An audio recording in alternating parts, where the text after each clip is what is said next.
RA itu, Rabitul Alawiyah itu?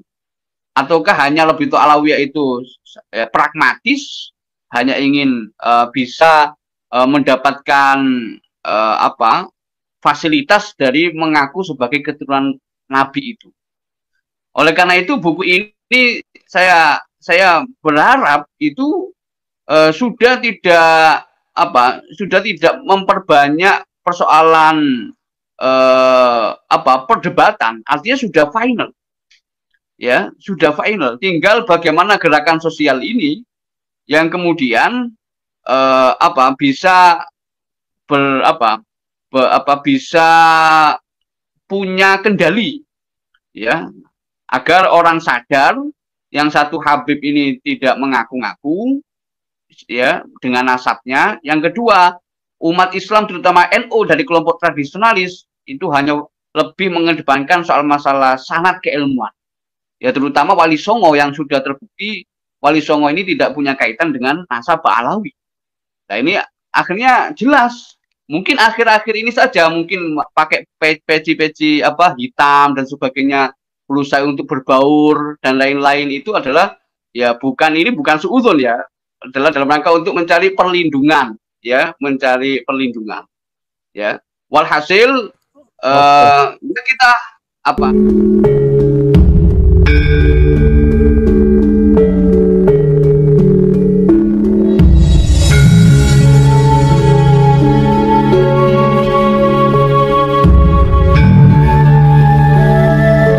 Tahun 2025, ya, masih kita mendiskusikan masalah yang yang belum selesai di lintas masyarakat, tapi selesai di lintas keilmuan. Ya, untuk keilmuan kita sebut sebagai ini sudah selesai, tetapi karena butuhnya sosialisasi, kita anggap kajian ini bagian daripada pendalaman, penajaman, dan juga sosialisasi, ya, bertolak dari kecurigaan beberapa ulama yang tidak terkatakan, kemudian kecurigaan Kiai Imad yang terkatakan, kemudian terwujudkan dalam narasi, ya, di mana beliau meragukan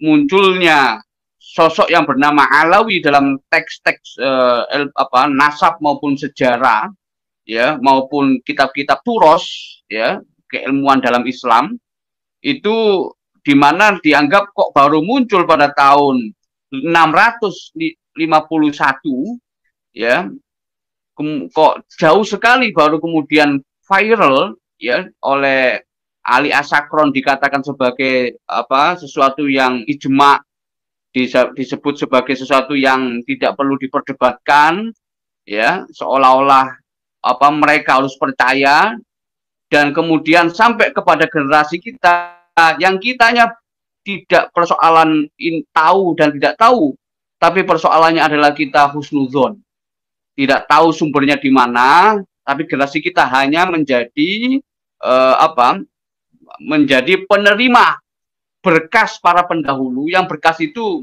belum bisa dikatakan sahih, ya. Nah, ini yang kemudian bukunya Kiai Imad itu, ya, muncul dalam representasi ulama Nusantara. Ya, ini yang menurut saya Kiai Imad berani dan juga representatif untuk mengatakan yang menggugat itu adalah ulama Nusantara, bukan hanya Kiai Imad, ya. Yang sebelumnya yang lain-lain itu melalui ya, dalam tanda kutip, ya, entah itu disebut basiroh, ya, entah itu disebut pendekatan antropologi, bagaimana perilaku orang-orang yang dianggap menyimpang dari para oknum-oknum Ba'alawi itu, kemudian muncul satu paket gagasan ilmiah yang diperkuat oleh para ulama dan juga para akademisi. Ini yang menarik, sampai-sampai antitesis yang dicoba yang disampaikan oleh para pembantah itu semuanya bisa dijawab oleh Kiai Imad dan juga para para pemikir, para ilmuwan yang sepaham dengan Kiai Imad, bahwa narasi masalah antitesa yang disampaikan untuk membantai Kiai Imad ternyata tidak bisa disebut sebagai konsisten atau disebut sebagai koheren, ya. Setelah fokus persoalan garis keturunan Nabi itu tidak bisa dijawab, otomatis persoalan-persoalan yang lain tidak memberikan arti karena inti atau substansinya adalah garis keturunan Nabi. Setelah itu diperkuat dengan adanya variabel-variabel yang lain. Apa itu? Ya, sampai tahun 2025 ini itu mengerucut kepada apa yang bisa disebut dengan 3P, ya. 3 pemalsuan. Ya, pemalsuan nasab, pemalsuan sejarah, dan pemalsuan makam. Ya, pemalsuan makam. Bahkan tidak hanya 3P ya. Ya, dari 3P itu Allah mengungkap sesuatu yang mungkin tidak disangka-sangka oleh warga Nahdien, yaitu masalah akuisisi jam'iyah thariqah, ya, jam'iyah tarekat. Ini adalah sebenarnya kehendak Allah, karena Allah sudah menyebutkan dalam Al-Qur'an itu Allah tidak akan mengingkari janjinya, dan Allah juga memutar sejarah itu untuk membuktikan mana yang historis dan mana yang ahistoris. Ya, watil kal ayyamu nudawiluha bainan nas. Jadi yang ahistoris itu akan terungkap. Ya, karena intuisi, basiroh, nurani para ulama itu tidak mau mengkhianati ilmunya. Jadi sejalan dengan sejalan dengan keilmuan. Ya, nggak ada namanya wujudan itu walaupun ranahnya berbeda, tetapi akan setia dengan keilmuan. Kalau nggak begitu, maka ya kita mengesahkan orang kejawen itu nggak sholat, nggak puasa, tapi enggak, syariat harus setia dengan persoalan masalah basiroh, masalah kondisi hati seorang hamba untuk memperbaiki hubungan dengan Tuhannya, dengan Allah Subhanahu wa Ta'ala. Nah, ini yang perlu dikerucutkan. Jadi persoalan ini adalah persoalan antara historis atau tradisionalis dengan versus ahistoris, yang menjadi sulit, ya, untuk dimentahkan dan juga untuk dibantah dengan teori-teori yang bersifat memaksa itu. Kiai Imad itu diakui oleh para, ya, termasuk banyak ulama dan juga termasuk beberapa, ya, kita tahulah para pejabat walaupun tidak menyuarakan hal itu, ya, mengakui bahwa Kiai Imad memang orang tradisionalis dan lahir dari tradisi keilmuan ulama-ulama tradisionalis, yang mana tradisi itu, ya, identik dengan sanad. Tradisi itu identik dengan asal usul, dengan genealogi. Yang ini membentuk sosok Kiai Imad dan juga orang-orang yang yang berhasil mengurai benang kusut persoalan keterputusan nasab ini, dan benar-benar terurai sampai tahun ini, tahun baru 2025 ini telah terurai bahwa memang dari segi sejarah, ya, dipandang secara nasional maupun dari segi geopolitik pada waktu itu, sampai kelompok Arab, dalam hal ini adalah klan dari Ba'alawi itu, ke Indonesia menjadi pekerja atau orang yang disuruh oleh Belanda, itu semua itu terangkai secara koheren bahwa memang dari asalnya itu bukan sesuatu yang bersifat ketidaksengajaan. Itu adalah sesuatu yang memang yang memang diniatkan dari persoalan nasab ini, membangun klan, dari klan ini membangun jam'iyah atau membangun gerakan sosial yang kita sebut dengan Robito Alawiyah. Walaupun sayangnya ya yang disayangkan itu yang menjawab langsung persoalan ini bukan dari yang bersangkutan. Ya, ini yang membuat mereka itu semakin terungkap. Ya, kenapa? Karena persoalan nasab, persoalan sejarah yang dipalsukan oleh oknum-oknum mereka, termasuk persoalan makam. Kenapa bisa berlarut-larut sampai sekarang? Itu karena faktor mereka tidak berani klarifikasi langsung. Ya, misalnya makam-makam yang di Bali itu, makam-makam Habib yang di Bali misalnya, Wali 7, ya, itu siapa yang berani klarifikasi? Saya yang bangun begini, begini, begini. Ya, mohon maaf, termasuk Habib Lutfi juga. Apakah beliau juga klarifikasi? Kan tidak. Ya, kan hanya menyampaikan alibi-alibi. Nah, ini kalau didiamkan, ya mohon maaf, ini akan menjadi warisan sejarah. Oleh karena itu, ya jangan sampai warisan sejarah itu salah, dan sebagaimana Kiai Imad membuat buku itu adalah supaya generasi umat Islam, terutama dari kalangan tradisionalis, itu bisa memiliki hujah. Kalau kita baca di medsos, itu masih ada yang beralasan bahwa perdebatan antara pihak yang pro Ba'alawi dengan yang tidak itu dianggap perdebatan yang tidak ilmiah. Kenapa? Ya karena lagi-lagi ya kajian naskah itu tidak dibaca oleh mereka. Ya, kajian naskah itu tidak dibaca oleh netizen. Mereka hanya menyerap dari diskusi-diskusi virtual atau mungkin bahkan bukan diskusi ya, tapi potongan-potongan YouTube yang mungkin bisa disalahartikan dan bisa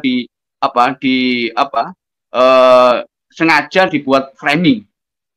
Oleh karena itu, apa yang dilakukan oleh Kiai Imad ini dengan memperbanyak naskah teks itu insya Allah itu akan bisa memberikan informasi yang lebih utuh, terutama juga untuk memberikan wacana yang seimbang di luar negeri. Ya, karena saya sempat ngobrol dengan diplomat senior ya yang ada di Sudan itu. Ya, beliau yang tanya setelah membaca penelitian ya, penelitian yang diterbitkan oleh kampus Yusuf Ishak Institute yang ada di Singapura itu, terbit tahun 2023. Ya, ini penelitian ini terbit di Singapura. Kampus yang concern dalam mengkaji Asia, mengkaji geopolitik itu juga mengangkat menerbitkan kajian soal Ba'alawi. Ya, itu apakah ada semacam gerakan transnasional ya dalam fenomena RA itu, Rabitul Alawiyah itu, ataukah hanya Rabitul Alawiyah itu pragmatis, hanya ingin bisa mendapatkan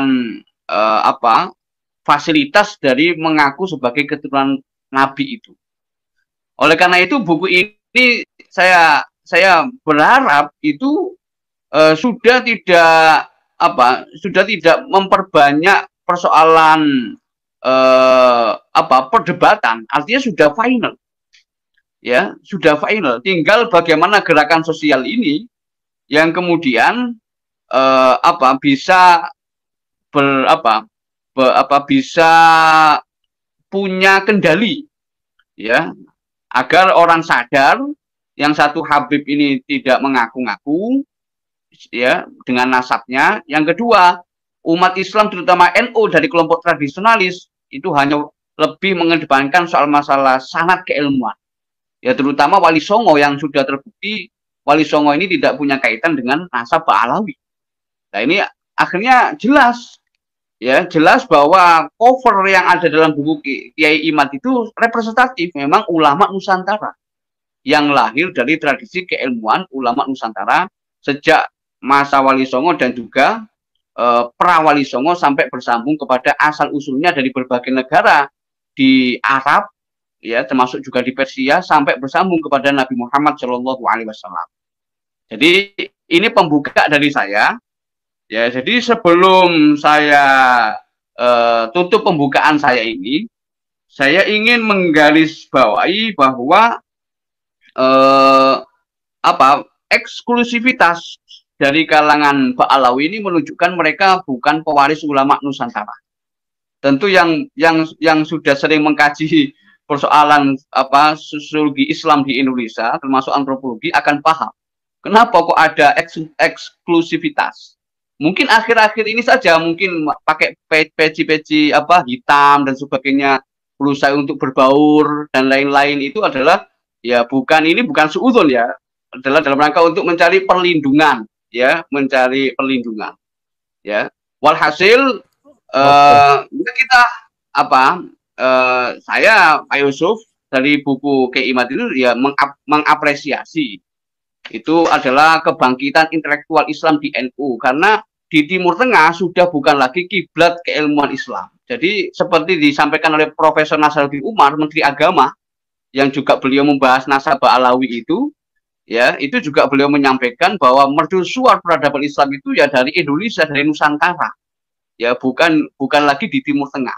Timur Tengah sudah susah untuk dilihat sebagai negara. Sekarang ini lihat bagaimana Suriah itu, ya Suriah yang keadaannya sangat complicated, presidennya sampai kabur itu dan seterusnya. Ya tentunya ulama Nusantara ini harus bisa menjaga sejarahnya, kecintaan kepada para pendahulunya yang telah berjasa, ya baik dalam penyebaran Islam maupun kemerdekaan. Jangan sampai putus dengan sejarahnya. Kalau putus, apa yang terjadi? Yang terjadi, mohon maaf, ya akan seperti negara-negara di Arab itu. Ya, ini Pak Yusuf. Jadi ini antara kelompok historis dan ahistoris. Kalau dulu HTI, kelompok ahistoris, sekarang Ba'alawi. Ya, terima kasih Pak Yusuf. Oke.